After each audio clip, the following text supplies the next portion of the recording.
Hello guys, this is Vishnu back with yet another video. So, Hyrox is officially taking over India, and you would know if you try to get the tickets. I had to wait 3 days and I couldn't get the tickets.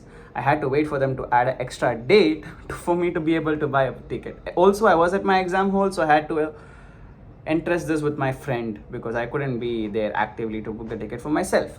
So, I see so many people coming to Hyrox races with whatever shoes they have been lying around. And honestly, I need to talk to you about them because they cost you. They cost you your time, money, and ego. Because Hyrox is a race that documents your run time, your station time, everything. So it matters what you're wearing because ultimately your shoes also improve your performance. So in this video, I'm going through the 6 best Hyrox shoes you can actually buy in India right now, ranging from 5,550 all the way up to 22,000. So I've also got a bonus pick, which is my own unconventional idea, which you might like, which you might not like, but it's something that I'm considering for myself. So let's get started, guys. So at number 5, we have the Metcon 9s. But hold on, we also have the Metcon 8s. You know why is this? Because the Metcon 8 was recorded as cheap as 5,947 rupees from its normal range of 10 to 12k. And I recorded that price here for you guys, so you know that you're not being ripped off, and if you wait for the right time, you'll definitely get it at the right price range. But now the difference between Nike Metcon 8 and 9s is that they have a very flat stable base, okay, the Metcon 8s. But there's also a problem. The toe box is very narrow.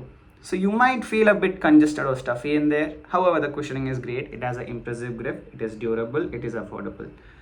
So, and it also has a 4 millimeter heel to toe drop, which means the heel would be around this to this thick, I'm guessing. Yeah. So it has a little bit problems between breathability. It kind of lacks it. So you might feel the pain throughout the 8 kilometers. So that's one thing to keep in mind. But definitely, if you have a budget of, let's say, 6,000, these are the ones to go for. But now comparing the newer upgraded version, which is a Nike Metcon 9. So what's different about this is, what Nike changed is that the hyperlift plate. It's bigger than the Nike Metcon 8s, which means that your toe box won't be congested anymore. The energy return is also absolutely commendable. It goes from 58 to 60% both in the forefoot and the heels, which makes transitions between running and stations feel a lot more smoother. The lace lock system is also a nice system to it, because you know why? You won't have to stop every 10 to 15 minutes because your lace goes untied, which is actually a huge advantage, considering that Hyrox documents your time and you won't have to take any breaks to like tie your laces. So yeah, that's a very good thing. But the downside to this is that it's a bit heavy at 13.3 ounces. And like the Metcon 8, it's not a great running shoe, but for the 8 kilometer portion, you will be fine. However, you will feel a little bit lack of cushion.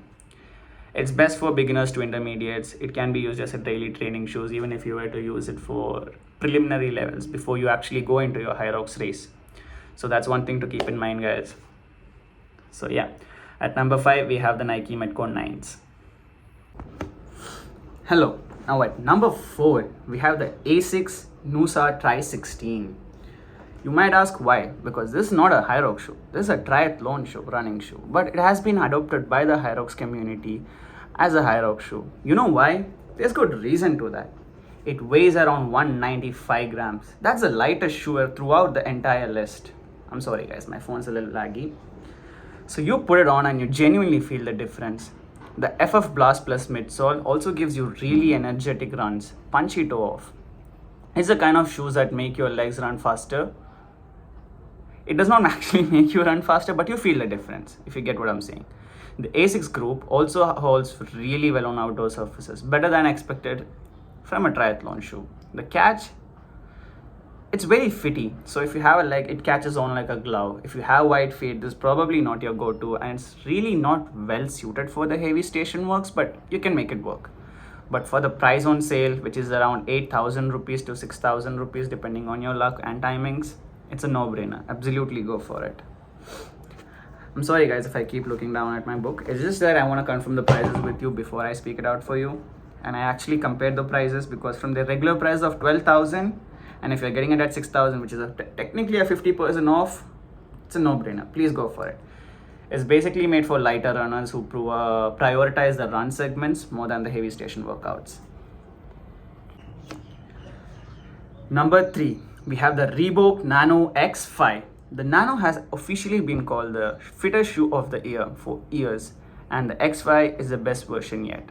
Reebok completely overhauled the midsole. They call it dual response. So what this technically means is that the front of the shoe is more cushioned for runs.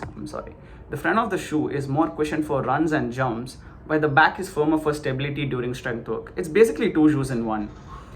The new decoupled metasplit outsole also makes the shoe flex more naturally, which you'll notice during the running segments.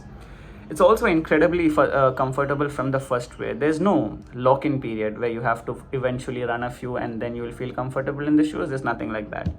The plush collars also help locks your feet within the shoes, so that's also a huge advantage to it. And I've honestly never heard anyone complain about blisters in these shoes.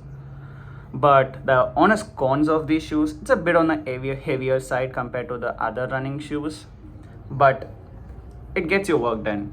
And for a first time Hyrox athlete who is just looking for all three in one shoe, this is definitely your go-to. It's best for first time runners and intermediate athletes who want the most well-rounded single shoes option. I personally might go for this, honestly. Let's see.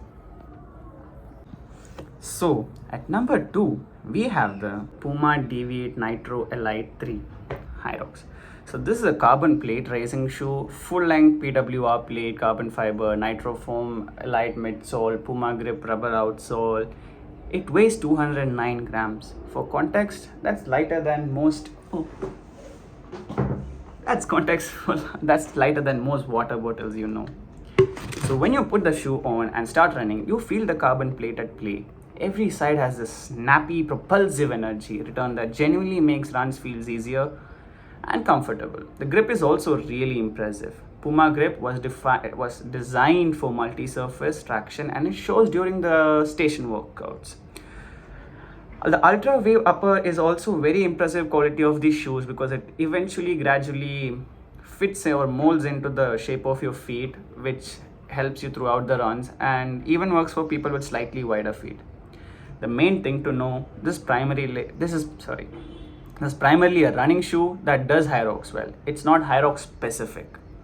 So that distinction matter. We'll get to know why it's in the next shoe. But for athletes who are strong runners first and who want to be strong runners first and want a proper carbon shoe to train and race in, this is brilliant value at under 20k.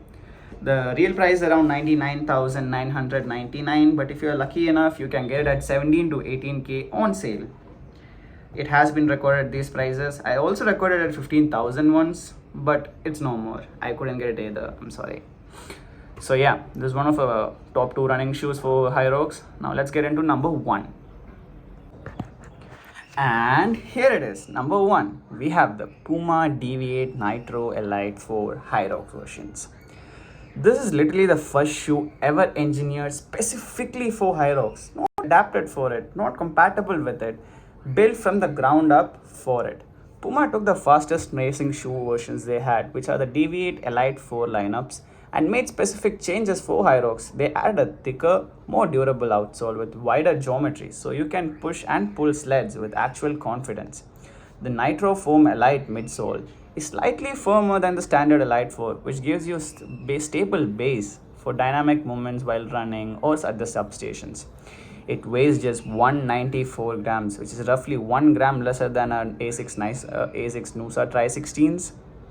The step-in feel is also one among the best in its class, okay? There's a highly breathable upper which eventually molds into the upper or shape of your legs, which is absolutely needed and appropriate for a hot Hyrox sweaty venue.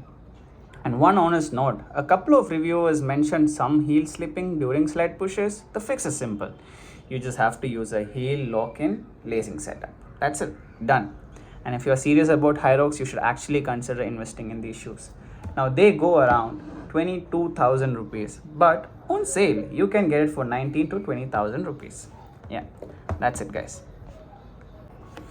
So the unconventional idea I was talking about are the Puma Velocity Nitro 4. Now I have to be upfront with you. These are not Hyrox shoes. These are purely running shoes. But some of you are runners first. And in Hyrox, it counts. 8 kilometers of running, you are definitely demolishing those runs with these shoes. But These are not fit for sled pushes, burpee jumping, lunges, whatever they are. Okay, you'll need to pair it with some other shoes. For example, budget friendly options like the Nike Metcon 9s or 8s, the A6 Nusa Tri 16, anything works. It might compound into a little bit more than our initial budget because these shoes stand at a price of, if I'm not wrong, 8,999. Sorry, 8,499 on sale, but their average prices are 12,000. But right now I checked, they were on sale on Amazon, so I don't think that's something for us to worry about. Yeah. But only problem is that you might have to switch between two shows, one for the runs, one for the station. So you might have to do a bit of planning before the race day, but it's all workable. And these are actual strategies that some of the Hyrox athletes prefer using. So that's for it. That's a idea that I might actually consider factoring in my budget constraints, I would say. Yeah. So for now, buying guide cheat sheets, guys, look out for these few things. Okay, make sure you whatever you're getting, if you don't need it exactly right now, use a pair of burner shoes or whatever it is. Wait for the sale, wait for the right time, save your money and invest in the shoes. One the best value on the entire list, keep an eye on the A6 Nusa Tri 16 on Myntra when it goes on sale for under 8k. Right now it's on 7,500 rupees, so definitely buy that if you have the budgets right now. Want one shoes that absolutely handles everything without compromise? Reebok Nano X5. Ready to invest in a proper carbon shoe? Puma Deviate Nitro Elite 3. One of the best Hyrox shoe for money and that you can actually buy in India right now, that would be the Puma Deviate Nitro Elite 4 versions. And if you are a runner who wants to go on a too short strategy, that would be my strategy, which would be the Puma Puma Velocity Nitro 4, and paired with your choice of running shoes or station shoes. So that's it, guys. That's the full breakdown. 6 shoes, every budget, beginner to pro. I've linked all of them in the description with the current India prices. Go check them out. Now I want to hear from you. What do you think about the video? Is there anything I can modify, update, or factor in before posting the next videos? Stay tuned, and if this was helpful to you guys, please drop a like button in the comments, and see you in the next one.